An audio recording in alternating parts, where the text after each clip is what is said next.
오늘도 하나님의 풍성하신 은혜가 오늘 이곳에 와서 하나님께 경배드리는 우리 모든 믿음의 가족들과 또 가정에서 방송으로 예배드리는 우리 믿음의 식구들 위해 풍성이 넘치는 귀한 이 시간이 되기를 바랍니다. 또 아름다운 기악 연주로 하나님께 영광을 돌리고 우리에게 은혜를 끼친 우리 자시한 자매 감사합니다. 우리 다 함께 하나님의 성경 말씀 히브리서 11장 23절에 있는 말씀 같이 봉독합니다. 시작합니다. 믿음으로 모세가 났을 때에 그 부모가 아름다운 아이임을 보고 석 달 동안 숨겨 임금의 명령을 무서워 아니하였으며. 아멘. 저는 오늘 이 말씀을 본문으로 삼아서 부모의 마음이라는 제목으로 이 시간을 같이 나누기를 원합니다. 말씀에 앞서서 한 사람의 간증을 소개해드립니다. 남편의 수입만으로는 생계를 유지할 수 없기에 조그마한 구멍가게를 차린 한 여인이 있었습니다. 여인은 비록 작은 구멍가게이지만 최선을 다해서 물건의 구색을 갖추어 놓았고 찾아오는 손님들에게 최선을 다해 친절을 베풀었습니다. 사람들은 점점 늘어나기 시작하였고 조금씩 물건을 들여놓던 가게는 트럭으로 물건을 들여놓아야 할 정도가 되었습니다. 수입이 많아지면서 자연스럽게 생활 여건도 좋아졌습니다. 그러던 어느 날 남편이 열심히 일하고 있는 아내를 바라보다가 이렇게 말하였습니다. 우리 가게가 이렇게 잘 되는 것은 좋지만 주위 다른 가게들이 우리 때문에 안 되면 어떻게 하지?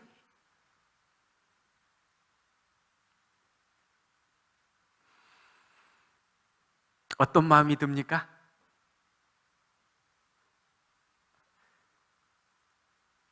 어떻게 보면 엉뚱한 생각이라고밖에 할 수 없는 일이지만 이 부인은 생각해 봅니다. 원래 우리가 장사를 하는 이유는 물건을 팔기 위해서이고 보다 더 많은 물건을 팔아서 더 많은 수익을 내는 게 맞는데 우리 남편이 말한 것을 한번 생각해 보자고 잘 생각해 보니까 이 남편의 말도 나름대로 어때요? 일리가 있다고 느꼈습니다. 그래서 이 여인은 그 남편의 말을 따라서 그 일을 실천에 옮기기 시작했습니다. 여인이 먼저 한 일은 물건의 구색을 갖추지 않는 것이었습니다. 그러니까 물건이 점점 가지수가 줄여서 갖다 놉니다. 그러면 손님이 와서 그 물건을 찾으면 물건이 없어요. 그러면 이 여인은 뭐라고 이야기합니까? 저 앞에 있는 저 가게에 가보세요. 거기는 있을 겁니다. 또 다른 손님이 와서 다른 물건을 찾는데 역시 없으면 어때요? 저 옆에 있는 가게를 가리키면서 저 가게에 가면 물건이 있을 겁니다. 그러다 보니까 손님이 점점 줄어들기 시작합니다. 그러지요? 수입도 물론 같이 줄어들기 시작합니다. 그런데 이 여인은 남편을 탓하거나 원망하지 아니하고 그 남는 시간에 글을 쓰기 시작합니다. 그렇게 틈이 날 때마다 썼던 글이 바로 이 글입니다. 이 빙점은 1964년 일본 아사히 신문 1천만 엔 현상소설 공모에 당선됨으로써 당시의 일본 문단의 센세이션을 불러일으켰습니다. 이것은 책으로 출간됐는데 그 책이 이 저자에게 노벨 문학상을 받게 합니다. 이 저자는 누구입니까? 미우라 아야코라고 하는 여인입니다. 배려는 사소한 관점에서 출발합니다. 상대방의 입장에 서서 상대방의 입장을 헤아리다 보면 배려의 싹이 탄생하는 것입니다. 5월은 가정의 달입니다. 가정에서 우리가 서로를 조금 더 배려할 때 우리의 가정에는 평화가 있고 행복이 더 있게 될 것입니다. 직장에서, 교회에서 우리가 상대를 좀 더 배려하게 될 때에 나로 인하여서 직장은, 교회는 더 많이 행복해지고 나로 인해서 나를 만나는 사람들이 인생의 아름다움을 맛보게 된다는 사실입니다. 5월은 가정의 달입니다. 우리 모두의 아름다운 배려 속에 우리의 가정이 더 많이 행복되고 더 많이 하나님의 축복을 같이 나누었으면 참 좋겠습니다. 본문으로 돌아갑니다.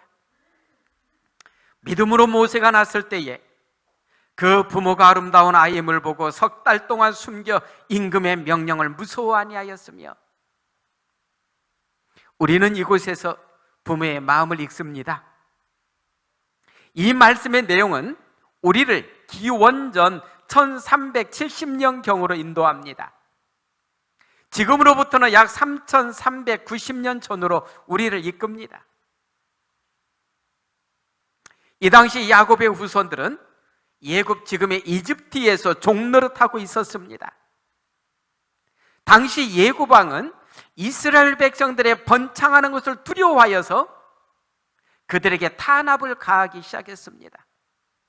굉장히 종처럼, 노예처럼 일을 부리기 시작했습니다.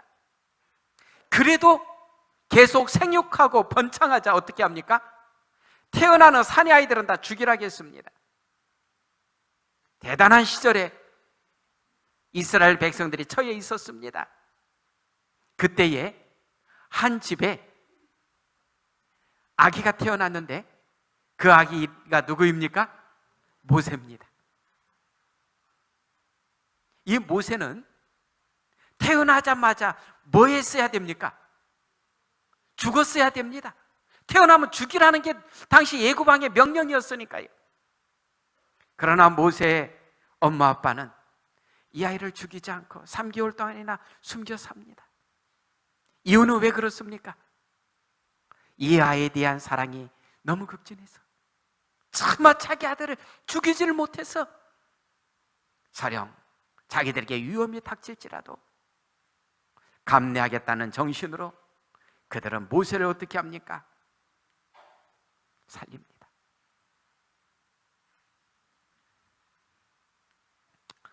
이곳에 아버지와 어머니의 마음이 실려 있습니다. 저는 이 시간 먼저 아버지의 마음을 좀 더 살피기 원합니다. 아버지의 마음, 우리가 생각할 때 아버지는 어떤 존재였습니까? 나에게 있어서 아버지는 어떤 이미지를 남겼고 아니면 남기고 있습니까?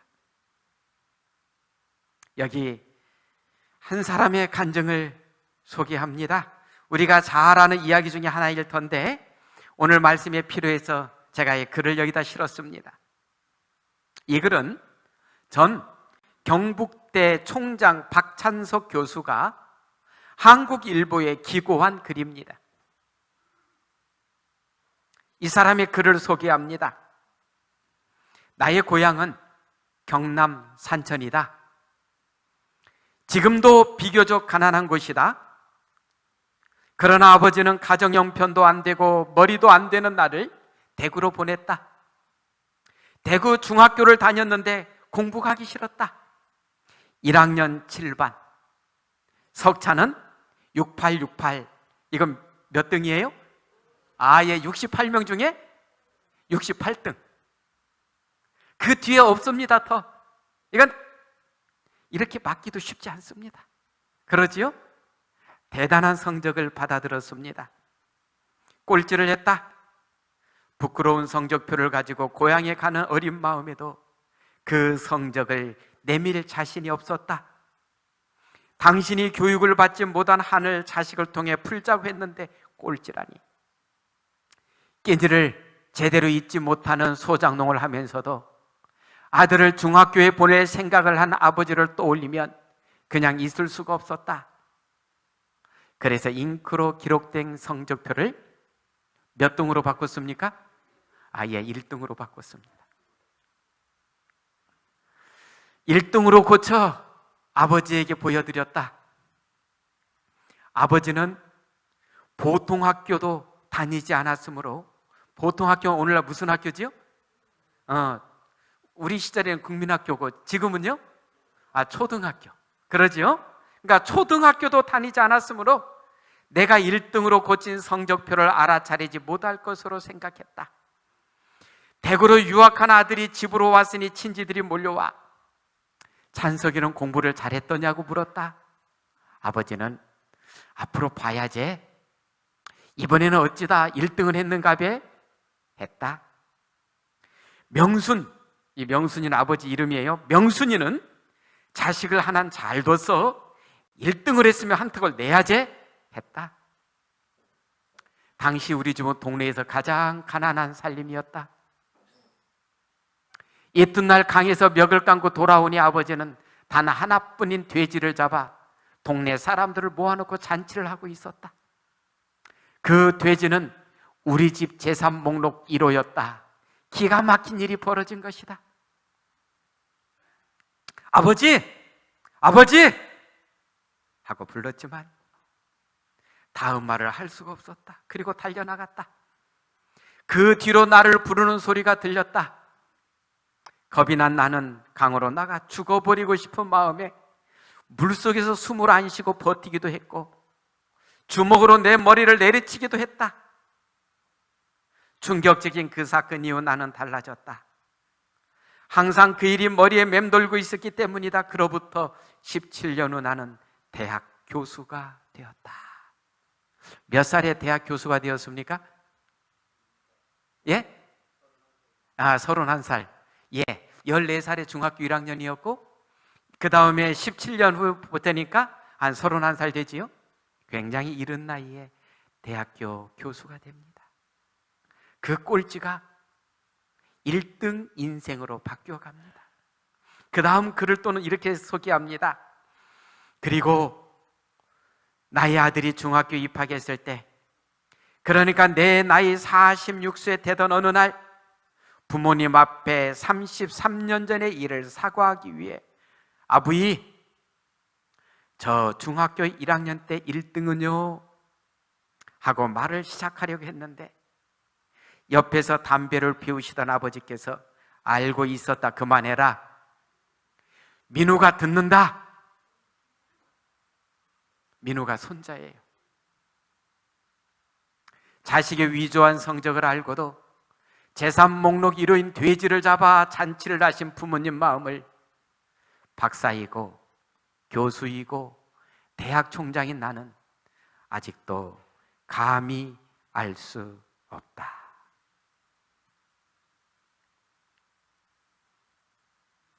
우리가 이 아버지였다면,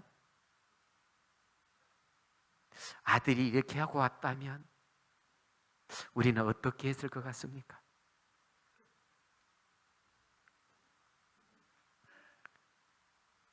우리 마음 넓어 보이는 우리 박재수 장로님 같으면 어떻게 했겠습니까? 참 저는 이 내용을 보면서요, 내가 만일에 우리 애가 저렇게 하고 왔다면 나는 어떻게 했을까? 내가 이렇게 할 수 있을까? 배움이 없는 아버지였지만 생각이 참 깊고 멋있는 분입니다. 자식을 향한 배려가 아름다운 분이었습니다. 손자 앞에서 자식의 체면을 생각해주는 속 깊은 아버지였습니다. 이 아버지의 배려 깊은 사랑이 꼴찌 인생을 달리던 그 아들을 1등 인생으로 바꿔놨습니다. 오늘 우리에게도 이런 마음이 있으면 참 좋겠습니다. 멋있는 아버지지요? 배움이 없었지만 이제 아버지 했으니까 이제 또 누구도 해야 됩니까? 어머니도 해야 돼요. 또 어머니 안 하면 또 그러지요? 어머니, 자식 잘 되기를 바라는 것은 모든 어머니들의 소원입니다. 맞습니까? 모든 어머니들이 자식 잘 되기를 바라는 마음에 별 고생도 마다하지 않고 다 합니다. 김은숙 집사님 그래요, 안 그래요? 그지요? 정말로 어머니들 자식을 위해서라면 그 힘들고 고생스러운 일인지 알면서도 어때요? 해라. 여기에 한 사람의 간증을 소개합니다. 아들이 어머니를 생각하면서 쓴 글입니다. 자, 다음은 6학년생들의 어머니와 함께 달리기입니다. 선수들은 어머니와 함께 출발선에 서주시고 출발 후에는 저 앞 반환점에 놓인 쪽지에 적힌 지시대로 하여 주십시오. 우리도 어렸을 때 다 했던 뭐예요? 운동회입니다. 높은 가을 하늘 아래 형형색색의 오색 풍선과 화려한 망국기가 펄럭이는 운동장으로 선생님의 힘찬 목소리가 울려 퍼졌다. 앞줄의 아이들이 출발 총소리와 함께 달려나갔다. 나는 발끝을 출발선에 맞추고 심호흡을 한 다음 손을 꼭 잡은 채로 약하게 떨고 있는 엄마의 얼굴을 내려다 보았다. 붉게 상기된 엄마의 얼굴이 잘 익은 홍시 같았다. 나는 손에 힘을 주며 씩 웃어 보였다. 선생님의 손이 높이 올랐다. 짐을 꿀꺽 삼켰다. 우리도 이렇게 달리고 싶었다. 나는 엄마의 손을 잡아 끌며 힘껏 앞으로 내달렸다. 관중석에 앉은 사람들이 우리를 보고 웅성거리기 시작했다. 반환점까지는 우리가 1등이다 싶었다. 나는 야구 선수가 멋지게 도루를 하는 모습으로 미끄러지며 한 손으로 운동장 바닥에 있는 쪽지를 펴들었다. 엄마가 학생 업고 달리기. 순간 쪽지를 본 엄마가 당황한 눈으로 나를 쳐다보았다. 어떻게 할 거냐는 눈짓이었다. 나는 재빨리 엄마 앞에 등을 돌리며 앉았다. 내가 엄마 업을게, 빨리. 호준아, 엄마 빨리. 엄마는 그제서야 알았다는 듯 내 등에 몸을 기댔다. 나는 두 손으로 힘껏 엄마를 추스려 업은 다음 앞으로 내달렸다. 사람들의 웅성거리는 소리가 더욱 크게 들려왔다. 등으로 느껴지는 엄마의 뺨은 후끈 달아오르고 있었다. 각자의 쪽지에 따라 자기 엄마의 손을 잡고 뒤로 달리는 아이, 객석에서 앉아있던 할머니 손을 이끄는 아이, 미처 어찌할 바를 몰라 주저주저하고 있는 아이들을 제치고 우리는 맨 앞으로 달려나갔다. 누군가 관중석에서 큰 소리로 말했다. 순간 나도 모르게 눈앞이 흐려져 왔다. 야, 꼽추다! 그랬다. 엄마는 곱사등이었다. 그래서 엄마는 나를 업을 수가 없었던 거다. 골연화증으로 등뼈가 기형적으로 휘는, 그러나 그런 의학적인 설명도 필요 없이 한 단어로 쉽게 이해가 되는 말 그대로의 곱사등이었다. 어떤 사람들은 엄마를 꼽추라고 부르기도 했고, 또 어떤 사람들은 이렇게도 불렀다. 병신이라고. 죄를 지은 것도 아니고 남들에게 전염되는 것도 아닌데 단지 남들에게 보기 흉하다는, 그래서 내가 창피라도 당할까 봐 하루 종일 늘 방 안에서 바느질감을 만지며 나를 기다리는 게 엄마의 유일한 낙이었다. 게다가 엄마는 날 낳아준 엄마가 아니었다. 당신 몸도 불편하면서 집 앞에 버려진 고아인 나를 친자식처럼 입히고 먹여준, 그렇게 착하게 사는 사람이었다. 그런 엄마를 온 동네 사람이 다 모인 학교 운동회에 같이 오자고 죽기 살기로 때를 썼던 것은 자연스레 사람들을 대하다 보면 좀 나아질 거라는 생각 때문이기도 했지만, 무엇보다도 그 은혜에 대한 가장 기초적인 보은이라는 생각 때문이기도 했다. 눈물인지 땀이지 모를 그 무언가를 닦아내고 나니 눈앞에 선생님이 와 계셨다. 나는 가쁜 숨을 고르며 선생님을 쳐다보았다. 내 머리를 쓰다듬는 선생님의 눈가에 물기가 반짝거렸다. 선생님, 우리 엄마예요. 엄마는 내 등에 엎인 채로 선생님께 인사를 했다. 그리고 다시 고개를 숙였다. 그날 우리는 결국 1등을 했고 그 어느 팀보다 우렁찬 박수를 받았다. 그러나 부상으로 받은 공책 3권과 발뚝에 찍힌 1등 도장보다 더 기억에 남는 것은 운동회를 마치고 돌아오는 길에서 엄마가 했던 말이었다. 호준아, 널 한 번만 업어봤으면 소원이 없겠다. 그날 이후 시간은 흘러갔다. 엄마를 아무리 이해하려 했다 하더라도 자연스레 찾아오는 사춘기의 반항은 어쩔 수 없는 것인지 이후에는 나도 적잖이 엄마의 속을 썩였다. 이제야 겨우 어느 정도 자리를 잡아 엄마를 제대로 모실 준비가 되어가고 있었다. 그간 직장 때문에 객지 생활하느라 바쁜 일과를 핑계로 연락도 자주 하지 못했는데 사무실 동료들과 늦은 술자리를 하는 중에 엄마의 전화를 받았다. 무슨 일이냐는 물음과 지금 업무 중이니 나중에 전화를 다시 하겠다고 서둘러 끊으려는데 엄마가 주저했다. 5분만 이야기를 할 수 없겠니? 네 목소리가 듣고 싶어 전화했다. 그러나 그런 엄마의 바람에도 나는 바쁘다는 말 한마디로 전화를 끊어버렸다. 그게 엄마와의 마지막 대화가 될 거라고는 상상도 못한 채. 그렇다. 지난주 화요일 우리 엄마는 세상을 떠났다. 엄마의 유품, 주워다 기른 아들의 겨울을 걱정하며 어두운 눈으로 며칠을 걸려 짠 털 스웨터 한 장을 달랑 유품으로 남기고 엄마는 그렇게 가셨다. 꼭 한 번만 날 업어봤으면 좋겠다는 보통 사람들에게는 너무나 쉬운 그 소원을 이루지 못한 채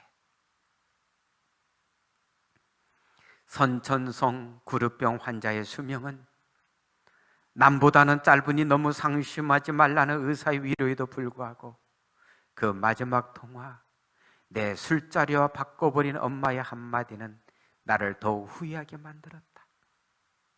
마지막으로 나누고 싶으셨던 말이 무엇인지는 몰랐지만 난 엄마를 그렇게 보내버릴 수는 없었다. 때를 즈음에 내린 비로 산 중턱은 제법 추웠다. 아직 풀이 자라지 않아 때를 옮겨 심은 사이로 벌건 흙이 그대로 다 드러나 보였다. 엄마의 휘어진 등처럼 둥그런 봉분의 흙을 다독거리며 나는 천천히 그 흙 위에 몸을 엎드렸다. 눈물이 주르륵 흘러내렸다. 엄마, 나 왔어. 춥지 않아? 비가 와서 그래? 내가 돈 더 벌어서 따뜻한 데로 옮겨줄게. 엄마 기억나? 엄마 소원? 나 업어보는 거랬지? 나 지금 이렇게 엄마 등에 엎였어. 무겁지? 이제서야 엄마 소원 이뤄주게 됐네. 엄마 기분 좋아? 엄마 소원 이뤄서 기쁘지 엄마? 기쁘지 엄마. 이게 엄마의 또 마음입니다. 힘이 점점 없어 죽어가면서도 자식을 위해서 덜 스웨터를 짤 수 있는 것이 엄마의 마음입니다. 이러한 우리에게 주님께서는 이렇게 말씀하십니다. 내 아버지와 어머니를 공경하라고요. 에베소서 6장 2절로 3절에 있는 말씀 같이 봉독합니다. 시작합니다. 내 아버지와 어머니를 공경하라. 이것이 약속 있는 첫 계명이니 이는 네가 잘되고 땅에서 장수하리라. 하나님께서는 우리에게 내 아버지와 어머니를 공경하라고 말씀하십니다. 내 아버지와 어머니를 공경하라는 이 말씀은 하나님을 경외하는 것을 가르칠 때 또 사용되었던 말씀으로서 영생의 약속이 보장된 언약의 말씀입니다. 왜 하나님께서 우리에게 내 부모를 공경하라고 말씀하십니까? 이유는 부모님들은 우리를 사랑하시되 희생적으로, 헌신적으로 사랑하셨기 때문입니다.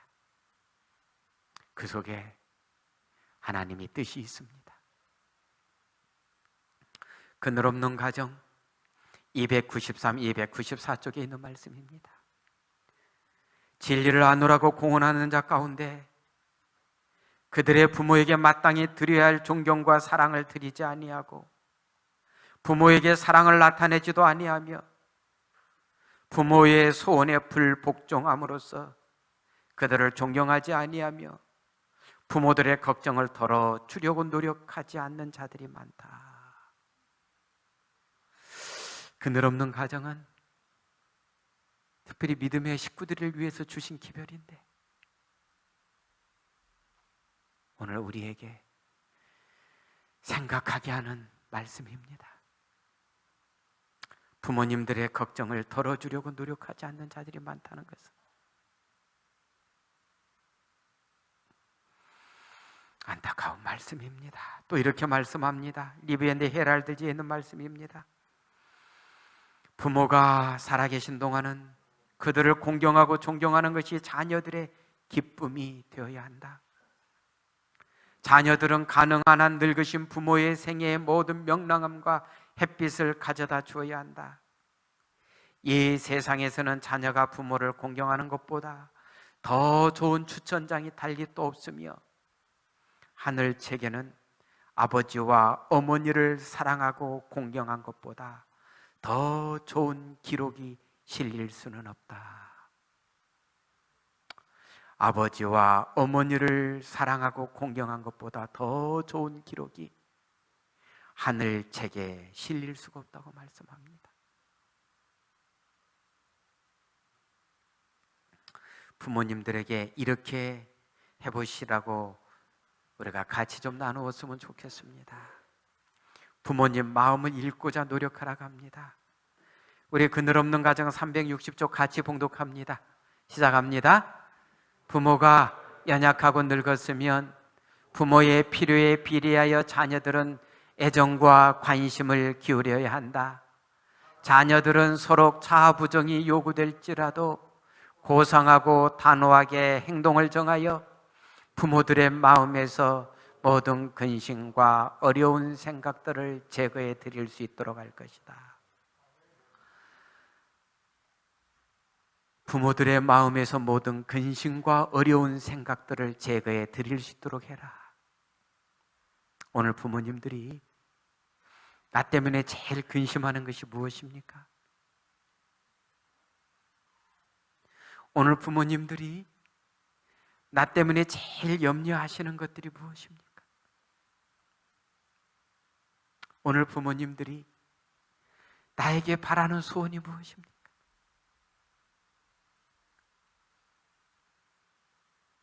한번 생각해 보라고 말씀합니다. 물론 아무리 부모님들의 소원일지라도 죄 짓는 건 하지 말아야지요.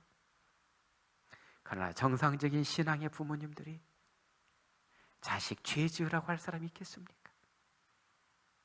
오늘 부모님들이 진정으로 마음에서 나에게 바라는 것이 무엇인지를 한 번 더 생각하면서 우리의 삶을 가꾸면 좋겠습니다. 부모님을 이해하려고 노력하면 좋겠습니다. 자녀들은 늙은 부모가 기쁨과 안위를 기껏이야 얼마 누리지 못하신다는 것을 신중히 기억해야 할 것이다. 자녀들이 소홀함을 보이는 것보다 더 큰 슬픔을 부모들의 마음에 가져다 줄 수 있는 것이 무엇이겠는가? 그러니까 부모님들은 자녀들이 소홀히 할 때 가장 슬픔을 느낀다는 거지요. 늙어서 무력해진 아버지 어머니에게 슬픔을 가져다 주는 것보다 더 나쁜 자녀들의 죄가 또 무엇이겠는가? 그래서 부모들은요, 내 아들, 딸이 장가가고 시집가서 잘 사는 게, 그게 행복 중에 어떤 행복입니까? 정말 이 행복 아닙니까? 그래서 우리 자녀들은 시집가고 장가가서도 잘 살아야 됩니다. 그게 부모님들에게 있어서는 최고 행복이에요. 맞지요? 맞아요. 그러기 위해서 나 자신을 좀 더 속상해도 죽여가면서 내 성격대로 하면 제대로 뭐가 됩니까? 나 자신을 하나님 안에서 죽여가면서 우리의 가정들도 더 아름답게 갖고 나갈 때 부모님들은 그 속에서 깊은 감사와 행복을 누리지 않습니까? 그리고 또요, 연세가 드시면 기억력도 쇠약해지고 마음도 소심해지고 잔소리도 늘게 됩니다. 공연한 고집도 부릴 때가 있습니다. 그 속에 들어가면 또 이유가 있다는 겁니다. 한번 생각해 보라는 겁니다. 세 번째는 부모님을 잘 돌보라는 것입니다. 우리 같이 한번 읽을까요? 시작합니다. 자녀들이여, 연약하여 스스로 돌볼 수 없는 그대의 부모가 만족과 화평과 사랑으로 충만한 말년의 생애를 보내도록 해드려라. 그리스도를 위하여 그들이 그대에게서 친절과 사랑과 자비와 관용의 말만을 듣다가 무덤으로 내려가도록 해드려라. 황혼, 인생의 황혼이 가까우면 정신과 육체가 약해지고 판단력도 흐려집니다. 그러지요? 부모님들의 의무가 끝나고 자녀들이 가정과 사회의 일들을 계승하게 돼갑니다. 그때 되면 우리가 해야 할 일 중에 하나는 부모님들이 우리를 잘 돌보아 주신 것처럼 우리도 부모님들을 편안하게 돌보아 드려야 된다라고 말씀합니다. 네 번째는 부모님들을 즐겁게 해주라는 것입니다. 잠언 23장 25절에 있는 말씀 또 같이 봉독합니다. 시작합니다. 내 부모를 즐겁게 하며 너 낳은 어미를 기쁘게 하라. 지금 나의 삶이 부모님께 기쁨이 되는 삶인지, 부모님이 나로 인해서 기쁨을 누리고 있는지, 부모님이 나로 인해서 행복함을 누리고 있는지 한번 살펴보라는 겁니다. 어떻습니까? 나 때문에 우리 엄마 아빠가 행복합니까? 엄마 아빠가 나 때문에 하나님께 감사기도 드립니까?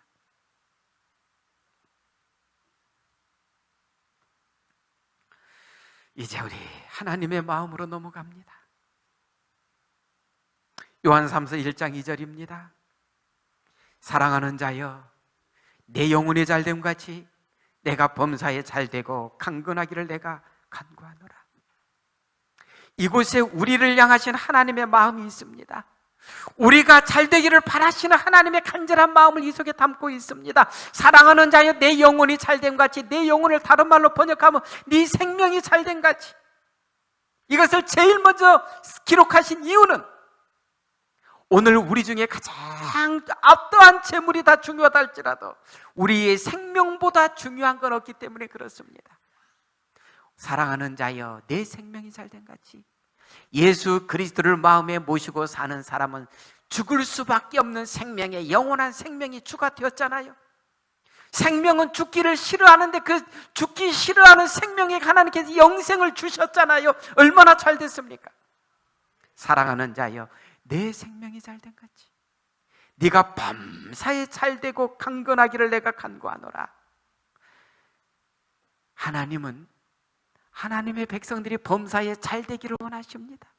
그리고 또 건강하기를 원하십니다. 이 하나님의 마음이 우리 부모의 마음속에 있습니까? 없습니까? 모든 부모의 마음은 내 자녀들이 잘되기를 원합니다. 내 자녀들이 건강하기를 원합니다. 이 부모의 이 마음은 하나님의 마음이 그 속에 심겨져서 이루어지고 있는 마음입니다. 하나님께서 오늘 우리가 이렇게 잘 되기를 원하셔요. 또 하나님의 마음을 봅니다. 이사야 49장 15절입니다. 같이 봉독합니다. 여인이 어찌 그 젖 먹는 자식을 잊겠으며 자기의 태선한 아들을 긍휼히 여기지 않겠느냐.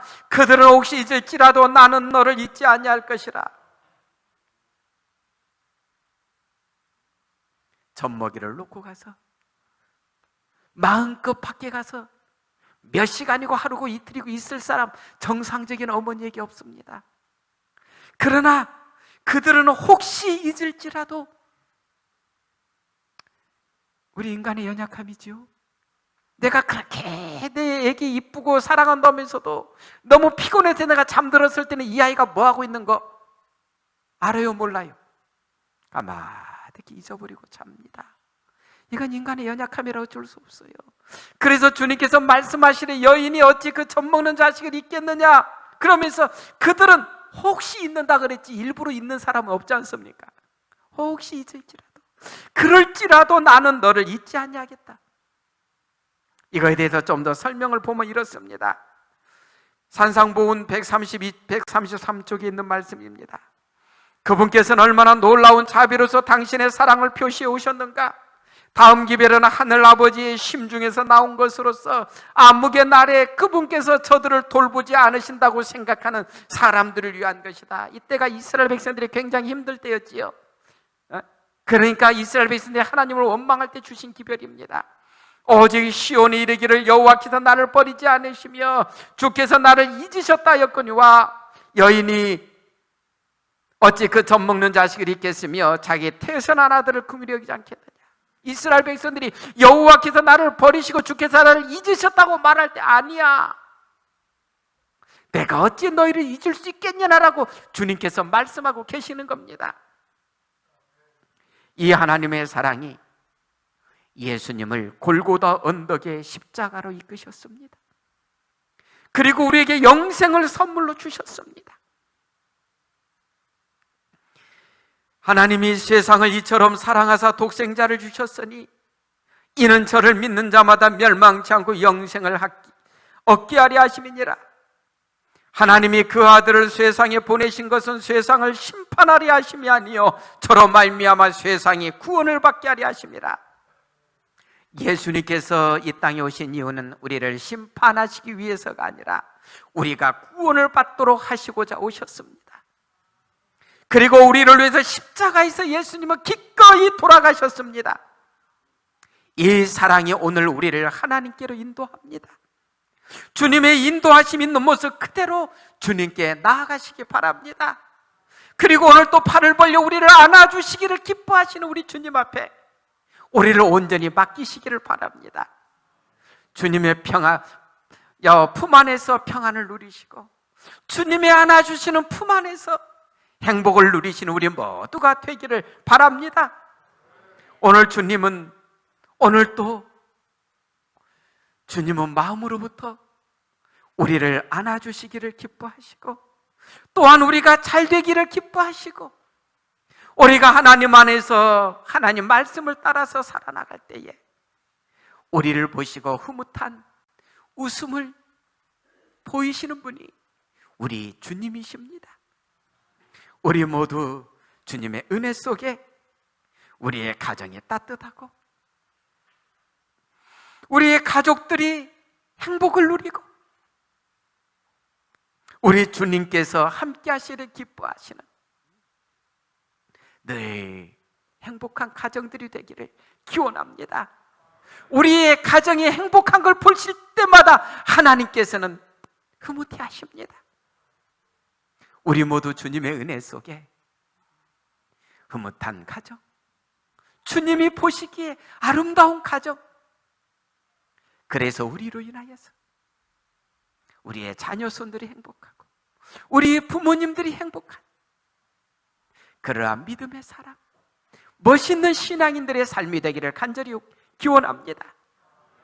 오늘도 하나님의 사랑이 우리를 강권하고 계심에 감사드리고 오늘도 주님께서 우리를 사랑하고 계심에 감사드립니다. 이 안식일 주님 안에서 행복하시고 멋있는 하루 되기를 기원하며 말씀을 줄입니다.